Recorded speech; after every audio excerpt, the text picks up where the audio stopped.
আজকে এসেছি জন্মাষ্টমীর বাজার করতে।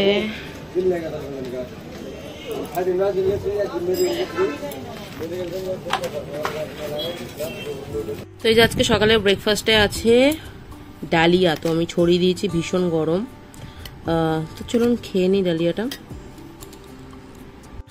তো জন্মাষ্টমী তো চলেই এসছে, তো আমি বসে পড়েছি আলপনা দিতে, কেন কি এটা প্রত্যেকবারের রুটিন আমার জন্মাষ্টমীর আগে আলপনা দেওয়া। তো আমার না হলে নিজের মনটা কেমন খুঁতখুত করে, ওই জন্য আমি এখন বসে পড়েছি আলপনা দিতে। তো আলপনার জন্য আমি এখানে অ্যাক্রেলিক কালার ব্যবহার করছি। আর এই যে তো দিয়ে নিই, তারপর ফাইনাল লুকটা দেখাচ্ছি, কেন কি কাজ করতে করতে না ভিডিও করলে কনসেন্ট্রেটটা একটু ব্রেক হয়। তো দেখা হচ্ছে ফাইনাল লুকে। স্টে টিউন, দেখতে থাকুন আর সঙ্গে থাকুন। তো এই যে এখানকার আলপনাটা হয়ে গেছে দেওয়া। তো এবার আর এক গাদা জায়গা দেবো না, এবার অল্প একটু জায়গায় দেবো, মানে এইটুখানি জায়গাতেই দেবো, আর পুরো জায়গাটা ছড়াবো না। তো এই যে কেমন লাগছে আমার আলপনাটা কমেন্টে কিন্তু অবশ্যই জানাবেন। একটু ডার্ক করে দিয়েছি যাতে অনেক দিন অবধি স্টে করে, তো সেই কারণে। তো ফিলহাল হাতের অবস্থা এখন এরকম।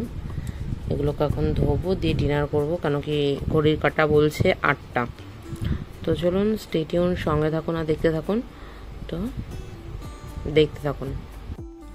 তো এই যে আমি এখন বসে পড়েছি আমার গোপু সোনার অঙ্গরাগ করতে, কালকে যেহেতু জন্মাষ্টমী। তো আগের পেন্টগুলো এরকম ছিল কিছুটা, তো সেগুলো আর উঠছে না, অনেকক্ষণ ধরে চেষ্টা করছি।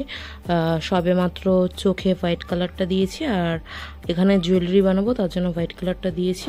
তো এটা একটু শুকোলে তারপরে আমি এতে অন্য কালার লাগাবো, কেন কি নাহলে স্মাজ হয়ে যাবে। তো কালকে জন্মাষ্টমী, সুন্দর করে তো সাজতেই হবে আমার ছেলেটাকে, যাতে ওকে আরও সুন্দর লাগে, সেই প্রচেষ্টাই। আমি তো আর কিছুই না, ও যেরকমভাবে সাজতে চায় আমি ওকে ঠিক সেভাবেই জানি সাজাতে পারি। তো সঙ্গে তখন আর এই যে রাখিটা আমি আমার ভাইয়ের নাম করে আমার গোপুর হাতে আমি বেঁধে দিয়েছিলাম, এটাকে একটু পেছন দিকে করে দিচ্ছি, কেন কি হাতেও আমি একটু আলতা লাগিয়ে দেবো। তো সেই কারণে দেখতে থাকুন আর সঙ্গে থাকুন। তো এই যে এখন আই বলটাকেও রেডি করে নিয়েছি, আর হাতের আলতাগুলোকেও আমি লাগিয়ে দিয়েছি, আর পায়েও একটা পায়ে আলতা লাগানো হয়েছে, এই পাটার ওপর দিকটা আলতা লাগানো হয়েছে, এখনও নিচ দিকটা হয়নি। তো দেখতে থাকুন আর সঙ্গে থাকুন, আপনাদেরকে দেখাবো। তো এই হচ্ছে ব্যাপার, তো দেখতে থাকুন।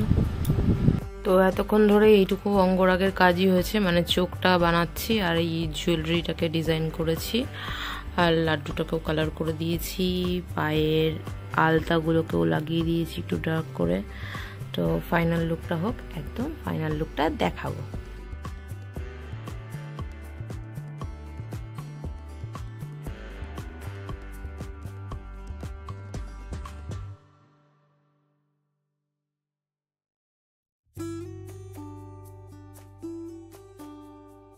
চুলটা কালার করে দিয়েছি, আর এটা হচ্ছে আমার গোপু সোনার চোখটা, আর এই যে জুয়েলারিও পরিয়ে দিয়েছি, দেখাই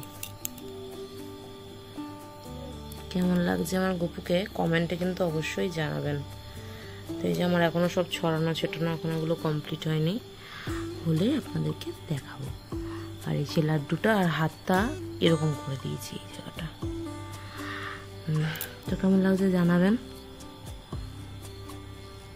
চোখটা আগের বারের থেকে আরেকটু বড় করেছি, আমার একটু টানা টানা চোখ খুব ভালো লাগে। আর আমার ছেলেটাকে কেমন লাগছে অবশ্যই কমেন্টে কিন্তু জানাবেন। আর এই যেগুলো হচ্ছে ময়ূরের পালক বানিয়েছি। তো দেখতে থাকুন আর সঙ্গে থাকুন। তো এই যে এরকম হাত সেলাই করে আমি এখন গোপুর জন্য দুটো ড্রেস বানাচ্ছি, তিনটে আমি ফ্রক টাইপের বানিয়েছি, আর এগুলো হচ্ছে রাতে পরার জন্য এরকম টাইপের ড্রেস আমি মিক্স ম্যাচ করে বানিয়েছি।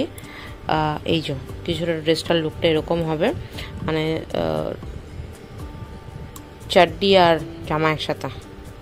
তো এই যে এরকমভাবে হবে, মানে এখান থেকে আর কি গলাটা থাকবে, দিয়ে এটাকে নিচ দিক থেকে নিয়ে আর কি বেঁধে দিতে হবে, এরকম টাইপের। তো এই একটা বানানো হয়ে গেছে, আর এটার সুতোটাই রয়ে গেছিলো, সেটা দিয়ে ওর জন্য আবার কেউ ভাববেন না যে হলুদ কালারের ওপরে লাল সুতো দিয়ে করছি, কেন কি হলুদ সুতো আমি এই যে বার করে রেখেছি, এই সুতোটা ওয়েস্ট হবে, তাই ভেতর দিকেই তো থাকবে, তাই দিয়ে দিলাম। তো এই হচ্ছে আরেকটা জামা, মানে একটা কালকে রাতে পরাবো, মানে জন্মাষ্টমীর রাতে, আর একটা নন্দ উৎসবের দিন রাতে পরাবো, কেন কি দুপুরবেলা সারাদিন একটুখানি গর্জিয়াস ড্রেস পরবে, খুব ভারী ভরকম ড্রেস পরবে, তো রাতের বেলায় কেউই কমফর্ট ফিল করে না, খুব হেভি ড্রেস পরে ঘুমানোর জন্য। তো সেই কারণে এগুলো হচ্ছে গিয়ে রাতে পরার ড্রেস। আর খুব হালকা পাতলা কাপড়গুলো, এগুলো অ্যাকচুয়ালি ওই যে আমার বাপির কারখানা থেকেই আমি নিয়ে আসছি। মা আমার জন্য এরকম রেখে দেয় লম্বা লম্বা কাপড়, সেগুলোকেই আর কি আমি কেটে কেটে এই জন্য এরকম কেটে কেটে বানাই। তো চলুন বানিয়ে নিই, তারপর দেখা হবে কালকে সকালবেলা, মানে জন্মাষ্টমীর দিন সকালবেলা থেকে আমি কী কী করি পুরোটাই আপনাদের সাথে শেয়ার করব। তো স্টে টিউন, দেখতে থাকুন আর সঙ্গে থাকুন।